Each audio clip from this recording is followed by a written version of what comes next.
Bismillahirrahmanirrahim. Assalamualaikum warahmatullahi wabarakatuh. Selamat pagi teman-teman semuanya. Bagaimana kabarnya hari ini? Semoga teman-teman semuanya dalam keadaan sehat walafiat. Amin ya robbal alamin. Oke teman-teman, hari ini kita akan melanjutkan kembali praktikum kita di part yang kedua.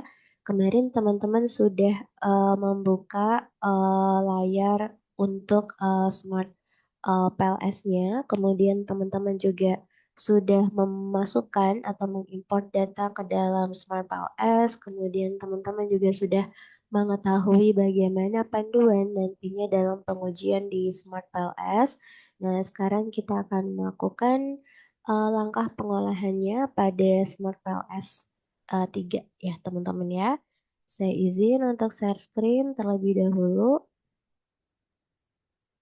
Oke, sudah muncul ya teman-teman semuanya. Jadi ini adalah lembar kerja dari Smart LS3 kita. Kemarin kita memiliki worksheet gitu ya atau lembar kerja yaitu adalah tutorial. Oke. Jadi di sini saya klik untuk tutorial. Dan ketika saya klik dua kali nanti dia akan muncul logo yang seperti ini, seperti logo apa ikonnya Smart PLS, kemudian ada tulisan cross section Smart PLS 100 records. Nah ini adalah data yang sudah kemarin kita import, itu datanya tuh berjumlah ada 100. Ini boleh teman-teman kalau misalkan mau klik ya, boleh, nanti akan muncul seperti ini. Ya, jadi ini adalah tampilan data statistik deskriptif kita yang kemarin sudah sempat kita bahas ya mengenai median, nilai minimum, maksimum, standar deviasinya gitu ya. Atau ada tambahan di excess kurtosis maupun di skewness. Nah, sekarang kita akan melakukan pengolahan pada Smart PLS ya, teman-teman. Jadi kita akan lakukan tutorialnya di sini. Teman-teman boleh untuk membuka pada tampilan tutorialnya.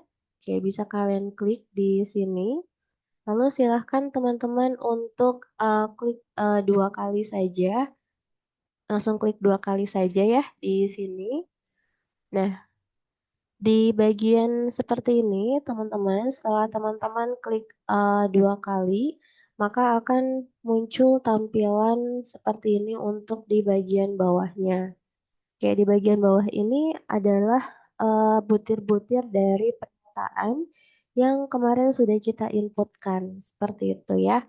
Nah, untuk yang pertama, kita akan membuat gambarnya terlebih dahulu. Di sini teman-teman silahkan untuk mengklik dari masing-masing pernyataan yang sudah kita buat kemarin ya dalam satu variabel. Misalnya dalam variabel kualitas produk, kita bisa klikkan untuk di coprot 1 gitu ya sampai nanti di coprot 5.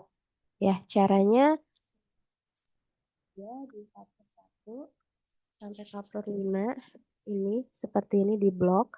Nah, sekarang silakan teman-teman bisa drag ke sebelah sini ke layar kerja di tutorial sebelah kanan. Oke, ini kita drag seperti ini. Oke. Jadi sekarang sudah berpindah ya teman-teman dari statement 1 hingga statement yang kelima pada variabel kualitas produk. Nah, sekarang kita lakukan hal yang sama pada variabel yang kedua ya, teman-teman. Kita bisa klik couple 1 di sini. Couple 11. Oke, kita make sure ya. Sudah ya, warnanya biru. Sekarang tinggal kita drag ke sebelah kanan. Oke ya. Nah, ini untuk couple 1 hingga couple 11. Kemudian selanjutnya untuk di uh, area variabel kita yang ketiga yaitu untuk di promosi kita klik dari P1 hingga P4. Oke, kita drag kembali di sebelah sini. Oke, karena ini ruang kerjanya kecil, teman-teman bisa diatur saja, dirapihkan sedemikian rupa bagaimana agar muat untuk ke semua variabel seperti itu ya. Kemudian untuk variabel dependen kita yang terakhir itu ada variabel Y-nya yaitu adalah keputusan pembelian di KP1 hingga KP4. Oke, kita drag ke sebelah kanan. Oke, nah sekarang sudah muncul tampilannya adalah seperti ini. Nah, kalau seperti ini kan sepertinya bertabrakan ya teman-teman ya. Untuk yang kuning-kuning ini ya, yang bagian kotak-kotak ini saling bertabrakan, maka ini akan saya rotasi ke sebelah kanan. Jadi untuk kotak-kotak kuning ini akan saya rotasikan ke sebelah kanan. Caranya teman-teman tinggal klik saja di sini, lalu pilih yang ini ya, on the right. Nah, kita bisa pindahkan ke sebelah sini atau kita atur aja. Nah, untuk variabel laten yang ketiga, kita langsung ini saja ya, kita akan pindahkan kotak-kotak ini ke bawah. Jadi kita tinggal klik yang sebelah sini. Nah, jadi sekarang tampilannya sudah seperti ini teman-teman.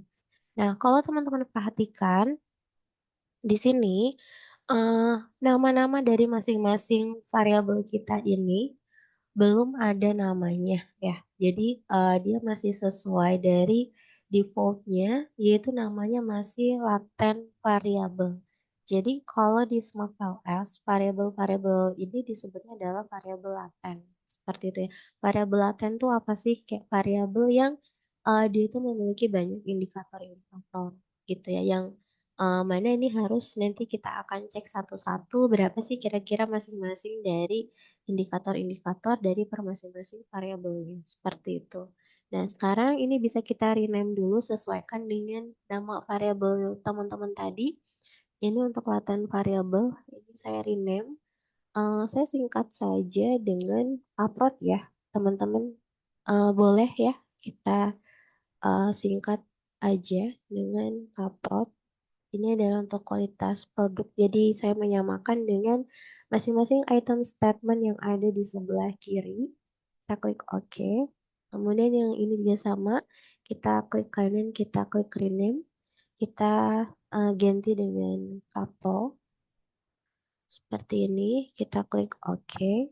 Kemudian yang di laten variable ketiga.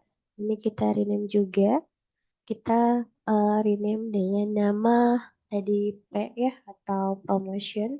Mungkin kita kasihnya PR ya, prom atau prom aja ya, biar eh, nggak terlalu kosong atau P doang gitu ya, pink gitu ya. Nah sekarang untuk yang terakhir ini kita rename dengan nama KP atau kualitas baik kuap kali ya, kuapel ya, kuapel mungkin ya.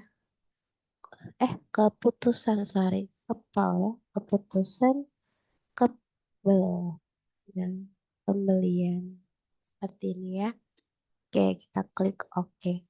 Untuk penamaan masing-masing ini, nanti silahkan teman-teman sesuaikan saja ya pada eh, penelitian kalian mau seperti apa namanya atau misalnya mau namanya full misalnya dituliskannya misalnya kualitas produk gitu ya atau yang di sini dituliskannya kualitas pelayanan di sini dituliskannya promosi ataupun di sini dituliskannya keputusan pembelian it's okay tidak masalah oke jadi ini nanti disesuaikan saja selanjutnya kita akan menghubungkan dari masing-masing variabel kita ini dari variabel X1 ke Y X2 ke Y dan juga X3 ke Y. Ini caranya adalah kita klik connect. Kemudian kita tarik garis dari X1 ke Y. Seperti ini ya. Oke, kita lepas. Ini juga sama, kita tarik garis. Oke, lalu yang ini juga sama, X3-nya. Nah, ketika kita sudah mengkoneksikan dari masing-masing variabel X1, X2, X3 ini terhadap Y, maka tadinya lingkaran-lingkaran yang berwarna merah tadi akan berubah menjadi berwarna biru. Artinya ini adalah sudah ready untuk bisa kita lakukan pengujian gitu teman-teman. Nah, sekarang biar ini kan tanda kursornya masih bentuknya seperti ini ya. Dia jadi masih bentuknya adalah connect. Jadi silahkan teman-teman bisa klik select. Nah, ini adalah untuk mengembalikan kursor kita pada keadaan yang semula. Nah, seperti ini ya teman-teman. Jadi ini adalah tampilannya sudah seperti ini dan ini siap untuk kita lakukan pengujian yang pertama. Nah, sekarang kita akan melakukan untuk uji validitas konvergen. Caranya bagaimana? Caranya kita akan klik calculate, kemudian silakan teman-teman klik PLS algorithm. Oke, lanjut eh, lanjut untuk di start calculation. Kita klik start calculation. Nah, maka akan muncul output seperti ini ya teman-teman di uh, lembar kerja kalian. Nah, untuk validitas konvergen, teman-teman ini bisa lihat pada bagian outer loadingnya. Ya, di bawah sini kalian bisa klik outer loading. Nah, di sini muncul ya teman-teman ya, bagaimana nilai masing-masing validitas dari variabel yang kita miliki tadi. Mulai dari ada kualitas pelayanan, kualitas produk, ini ya, promosi, keputusan pembelian gitu ya. Nah, kalau misalnya kita lihat teman-teman di sini, ada di sini yang berwarna merah. Nah, jadi sebenarnya si Smart Palace ini tuh kayak udah ngasih kita jawaban bahwa kalau yang merah ini tuh menurut dia ini harus di drop atau dibuang. Kenapa? Karena dia nilainya ini kalau di sini dia mengacunya bahwa harus di atas 0,7. Sedangkan di sini nilainya didapatkan adalah sebesar 0,638. Berarti kan di bawah 0,7 ya, teman-teman. Nah, jadi kita kembali lagi nih pada panduan praktikum kita, teman-teman. Nah, kalian bisa cek kemarin di panduan praktikum, ada dua referensi yang bisa kalian gunakan, apakah menggunakan di atas 0,7 atau yang di atas 0,5. Kalau teman-teman ingin membuang atau mendrop misalnya dari satu pernyataan ini boleh dengan misalnya mengacu pada rujukan yang A gitu ya. Tapi kalau misalnya teman-teman tidak ingin mendropnya pun juga nggak apa-apa karena di referensi atau sumber kita yang kedua itu kalau dia sudah di atas 0,5 maka dia juga masih aman atau masih boleh digunakan seperti itu. Jadi tidak perlu untuk kita sampai mendrop atau membuangnya. Nah, sekarang ini bisa kita copy, teman-teman bisa diklik aja di Excel format. Ini bisa kita klik ya. Not available to the professional purchase. Nggak bisa ya teman-teman ya. Tapi coba kita ini dulu ya. Coba saya izin untuk close terlebih dahulu ya teman-teman ya. Untuk share screen-nya. Saya stop share terlebih dahulu.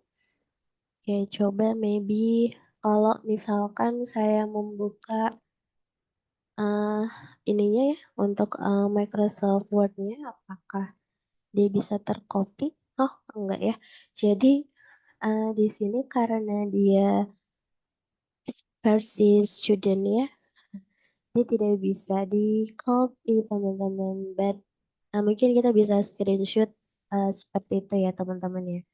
Kita bisa screenshot. Nah, oke, di sini berarti kita dapatkan karena dia sudah di atas 0,5, maka semua item dari pernyataan pada masing-masing variabel kita sudah valid secara konvergen. Oke, teman-teman semuanya itu tadi untuk bagaimana pengujian pada validitas konvergen. Oke, terima kasih. Wassalamualaikum warahmatullahi wabarakatuh.